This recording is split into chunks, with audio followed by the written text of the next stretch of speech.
तुम्ही जर non veg lover असाल ना तर ही रेसिपी तुमच्यासाठी. हो, आज आपण बनवणार आहोत मटन थाळी, ती पण हॉटेल सारखी. अगदी सोपी आहे. काही नाही, मटन धुवून त्याला हळद मीठ लावून ठेवायचं. गरम तेलामध्ये खडा मसाला टाकायचा, बारीक चिरलेला कांदा टाकायचा आणि मटन टाकायचं आणि थोडं वाफलत ठेवायचं. 5 मिनिटांनी झाकण काढायचं, त्याला पाणी सुटलेलं असेल.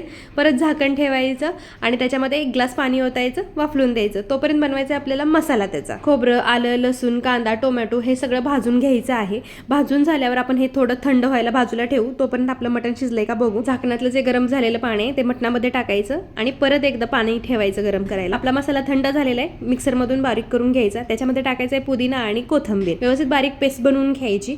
आता परत बघू आपण मटण शिजलंय का. मटण व्यवस्थित शिजलेलं आहे. आता याला फोडणी द्यायची आहे. आपण आता सुक्क मटण आधी बनवायचं. त्यासाठी मी इथं तेलामध्ये 3 चमचे कांदा लसूण मसाला घेतलेला आहे आणि जो आपण वला मसाला बनवलेला तो अर्धाच टाकलेला आहे. त्याच्यामध्ये 2 चमचे तूप टाकलं, व्यवस्थित भाजून घेतलं आणि त्यात मटण टाकलं, कोथिंबीर टाकली आणि 5 मिनिटं वाफ काढायची आहे. चला आता चमचमीत रसा बनवून घेऊ. तेलामध्ये 3 चमचे कांदा लसूण मसाला टाकलेला आहे. राहिलेला सर्व वला मसाला टाकला, 2 चमचे तूप टाकलं आणि व्यवस्थित भाजून घेतला. मटण शिजवलेलं जे पाणी आहे ते त्यात टाकून घ्यायचं, कोथिंबीर टाकायची आणि 1 उकळी काढून घ्यायची आणि आपली हॉटेल सारखी मटण थाळी रेडी आहे. याच्यामध्ये आपण कोणताही एक्स्ट्राचा मसाला वापरलेला नाहीये. मग आता लाईक शेअर कमेंट करताय ना आणि फॉलो सुद्धा.